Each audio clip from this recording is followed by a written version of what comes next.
Yo. Good. I'm here. KJ Media 100. Always keep it at 100. All right, so keep in mind, you on this thing, put that back up there. You on this thing called life. In life, it's nothing but sacrifices, you feel me? All right? My life is based on nothing but sacrifices, you feel me? All right? Ain't nothing perfect in this world. Remember that. Only thing perfect in this world is the perfect effort. Let's start the show. Spare screen. Yo. We'll go over some things. Go over some things right quick. So, our boy Stephen A. Smith was one of the people, that was going hard for Kamala. He has a right to stomp hard for whoever he wants to stomp hard for, obviously. But Stephen A. ringing a different tune. Oh, Stephen A. ringing a different tune.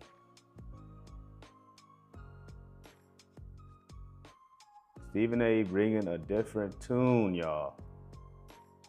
Check out what Stephen A. had to say real quick. Planning another White House run for the presidency in 2028. According to New York Magazine, she hasn't ruled it out yet. She may not have Stephen A. Smith's vote this time around. The sportscaster and podcast host has said he feels like a fool for voting for her, and he thinks the Democratic Party doesn't have anyone fighting for voters. Here's the deal. The man was impeached twice. He was convicted on 34 felony counts. And the American people still said, he's closer to normal than what we see. Exactly. Left. That's what they're saying. He's closer to normal. Why? Because something that pertains, when you talk about the transgender community, for example, and you're talking about the issues that pertain to less than 1% of the population, the Democratic Party came across as if that was a priority more so than the other issues. What voter out there can look at the Democratic Party at this moment in time and say, there's a voice for us, somebody that speaks for us, that goes up on Capitol Hill and fights the fights? I know, if you were an immigrant, if you're an immigrant who comes over here and wants to be a criminal, or if you're Indian like Kamala. We want them fighting on our behalf. They didn't do that. And that's why their behinds are home and that man is back into the White House. And they want to sit up there and talk. You look at the networks right now, they're talking about, look at it, this is the latest, look at him. Here he goes again. Well, you know what here he goes again means? He's doing what he said he was going to do. I mean, he nailed it. Like that woman just said, he nailed it. Yo, Stephen A. slowly starting to creep on over to come on home, so to speak.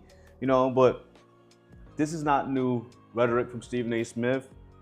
He was starting to sway this way a minute ago, The only thing is, his dumbass still went for Kamala. But Stephen A. singing a different tune, y'all. In this day and age, right? I don't know how somebody can look at me straight in the face, or not just me, look at anybody straight in the face and say, I am a Democrat. I don't know why. I don't have no allegiance, but what the Republicans are saying is making more sense to me, And what's crazy? The young people ain't really rocking with the Democrats like that. So if we get the Stephen A. Smith class, that age group, and they cross over, forget about it. The Democratic Party at this moment, Harris, is listless. Well, look, I don't think we should focus too much on them because they didn't have any ideas to win, and what little idea they had, they couldn't message it, they couldn't sell it. What Stephen A. Smith is talking about is the duplicity with which they were collecting money and basically swindling the American donors, the voters who gave to them. out of that cash to do nothing but flaunt celebrities right up until the very last day before election. They even got the whole network of NBC to bend the FCC rules to put her on SNL that weekend and not extend the same invitation to Donald Trump at the same time period. I mean, this is more than just whether or not the Democratic Party can bounce back. They need to go someplace and talk among themselves because the answers are quite clear. Stephen A. That's a fact. Go somewhere and talk amongst themselves, because all they doing is going on TV and talking about how mad they are, talking about how upset they are, still calling the voters, especially the black voters that voted for Trump, still calling them idiots. But who the real idiot? Feel me? Smith just gave them. They're not going to do that, though. The answers were clear, Kaylee, right before the election. They don't care about the American people's dollar. They really don't. They'll spend it for themselves in terms of donations, and they'll ignore it when it's not working for you, me, and anybody else at the grocery store. They've proven that. They showed us who they are. I believe them. Hey, everyone. You know, there's a saying, when someone shows you who they are, believe them. You know, believe them. And it ain't stopping there. It ain't stopping there.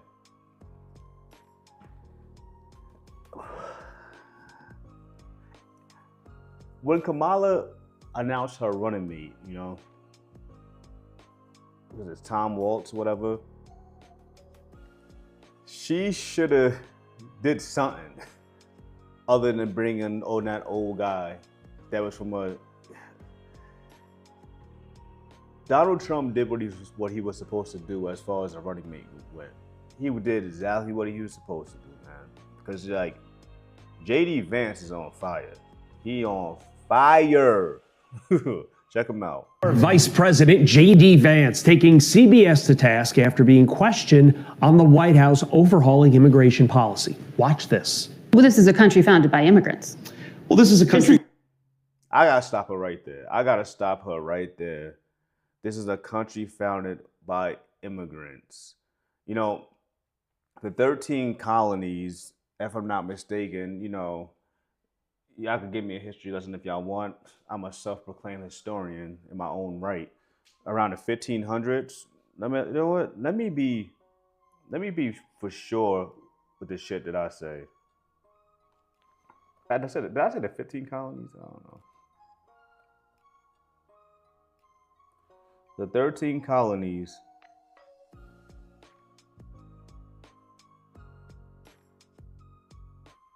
I'm not seeing.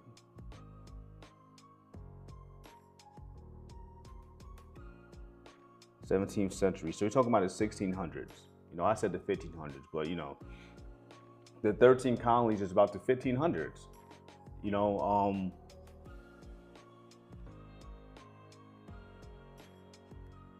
it's about the 1500s.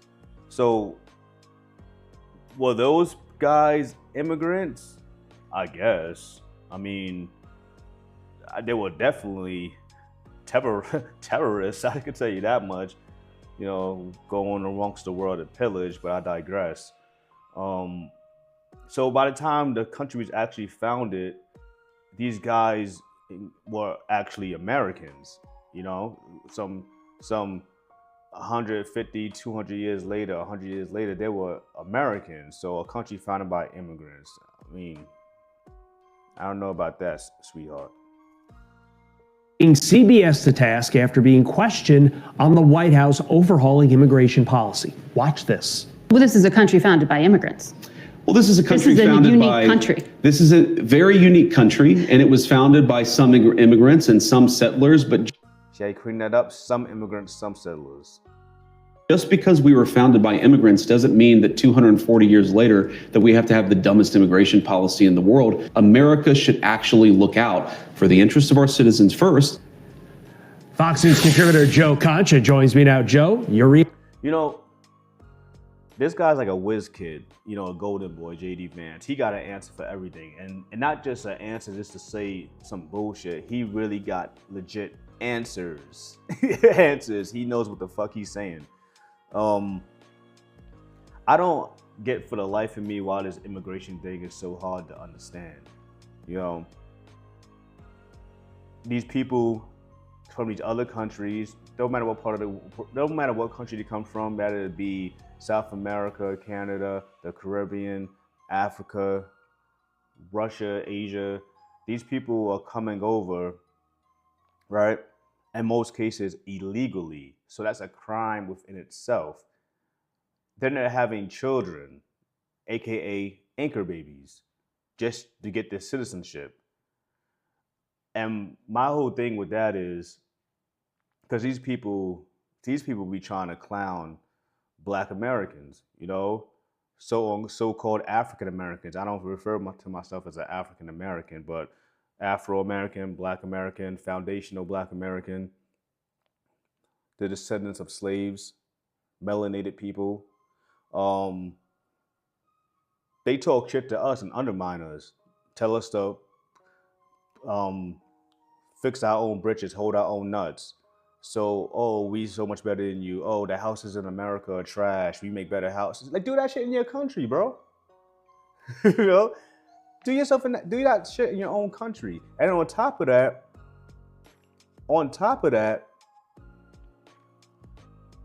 like, if these people are immigrating over and then trying to get their citizenship, no one's mad at that. Whether you be from wherever you're from. Shout out to all my people in India, in Bangladesh, you know? Like, you come over to America, you do it the right way. I look forward to seeing you and hearing from you. I'm from New York City, one of the most diverse cities in the country, if not the world. If you do your shit the right way, you don't commit no crimes, I mean, you're gonna come contribute. But these motherfuckers are committing crimes. What the fuck is so hard to get about that? Action. Well, once again, Todd, J.D. Vance shows why Donald Trump chose him to be his VP. Every interview he does is a master class where he is the smartest, most common sense person in the room.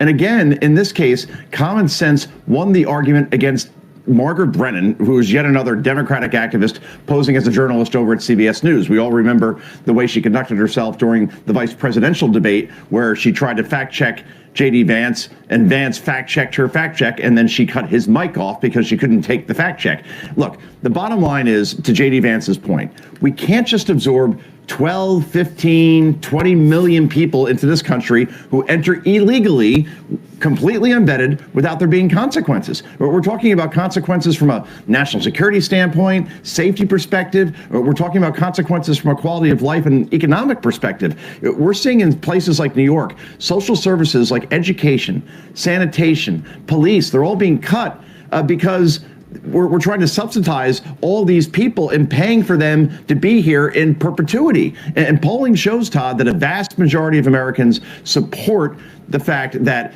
mass deportation will be part of the Trump presidency. They obviously also support border wall, remain in Mexico, all these things to secure our border. So yeah, everybody loves immigration in terms of bringing people into this country legally. It makes this country great, but we can't continue to have what we had under the Biden administration. And once again, J.D. Vance showed why, once again, he's the smartest guy in the room during these interviews. I mean, he didn't say nothing wrong. All right? He did not say nothing wrong. Like I said, if you a Democrat, I'm not playing you like your affiliation is your affiliation. You feel me? But I just want to know why. Why? These motherfuckers keep no promises. You know what I'm saying? No kinds of promises. So, in other news, I enjoy watching Westerns. Westerns is my #1 genre. I can get lost in a Western, just watch it and just chill out. I love Westerns. I love all the Clint Eastwood movies. I love The Good, Bad, and the Ugly. I love For a Few Dollars More. I love watching John Wayne movies. The new Westerns, I can watch them a little bit, but ain't nothing to me like the old school shits. I love Kung Fu flicks too, by the way. But let me know if y'all saw this this TV show on Netflix. This American Primevil. I'm a historian buff, history buff, self-proclaimed historian. That's all I do on my off days. I just read. this TV show was fucking great, phenomenal, and it's a Western. Come on.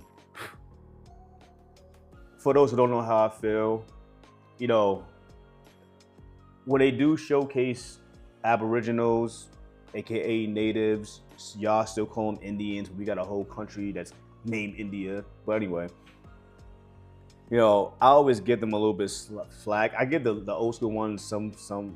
I cut them a little.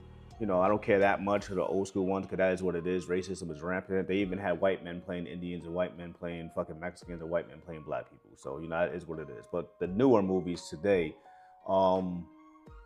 they need to have some goddamn darker natives in there because, you know, everywhere we go in this world, an Aboriginal or native is a copper-toned person. When Christopher Columbus landed in the island of was it Hispaniola, Puerto Rico, or whatever, the Taino people, they were dark-skinned with afros. you know, everywhere you go, you look at these people's accounts and journals, these people are darker skinned, but I digress. Other than that, this is a phenomenal movie. Now, the thing about it that got me was the goddamn Mormons. Who knew the Mormons was like this fucking vicious? Jesus Christ. Brigham Young, from Brigham Young University, you know, he was a motherfucker. And I always say, people that get to the top, you know, they had to be a rude and crude motherfucker to get to the top. I don't care what you say, anybody says. That's how I feel about that. I'm not gonna get too much into Brigham Young. You know, nigga had like 57 wives, like 56 kids. You know, in the series, he said most of them are older women. He's just taking in bullshit. You know, there's no age of consent in this day. You know, there is no 18-year grown. These motherfuckers is taking 15-year-old to 16-year-old wives. You know? Nevertheless, I digress off of that. Check it out. It's a good TV show. I mean, not only, if you're not in the Westerns, it's a good story. It is only like, what, 8 episodes, 6 to 8 episodes, something like that. But check out American Primevil. You know what's funny? A lot of the people that are Mormons are coming out and talking against this. But of course they would. But the facts are the facts. This put me onto a lot of shit. And I read about it. You know, so I read about it. And some stuff is fabricated for TV purposes, of course, but it's a good ass show. It is a good ass show. All right. Now,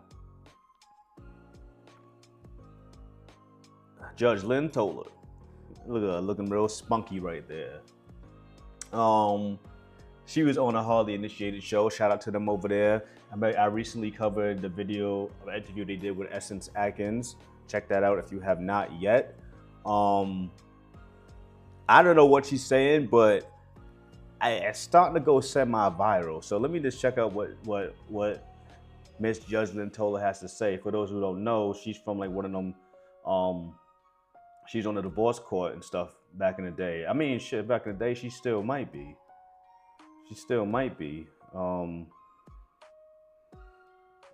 Lynn Toler, how old is she? She born in 1950. Now she's 65 years old, looking good, from Columbus, Ohio. 6 kids, all right? And she's with her husband in 2022 when he hit his death, 1989, all right? 69, 59, 69, 79. So she got married when she was about 30 years old, all right? So let's check out what she has to say. Said you never hit a man where he's weak. Never. It could be true, it could be real, but you don't hit him where he's weak because it'll turn around on you. You can get him to do what you need him to do, but you never hit a man where he's weak because they never forget it. It lives with them.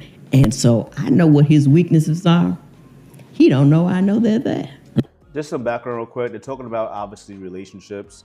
Like I said, this is a woman, divorce court. She's been married. She has numerous children. So that's just the background of what they're exactly talking about. And that makes a lot of sense. But a lot of women, they go right for that jugular. Right for that jugular when he in an argument. Because I don't mention them, don't talk about them, and I don't, now I talk about my weaknesses all day long. But he. How do you learn about a man's weaknesses? Well, I done been with the brother 34 years, I know where he's weak. I do. I know what bothers him. I know what he doesn't like. I know, like, he never asked me to put up Christmas lights. And I didn't for years because I'm not a celebratory person. And then I saw him go into somebody's house and he was like, wow, with the Christmas decorations. I said, this brother likes the Christmas decorations. He ain't gonna ask me to do it. He ain't gonna say we need to do this. So the next year, I went all out. Brother loved it. Wow. You watch him, you pay attention. I love this guy. What's he doing? What makes him smile? Oh, that makes him smile. Let me go over home and do that. So, and like this year, I got all new Christmas stuff. I wrap all the presents in coordinated colors because he likes it. He never asked for it, but I paid attention and I gave it to him. You gotta be present. Present, looking and willing to learn. And I don't expect our marriage to go well. I work my marriage like a job every day.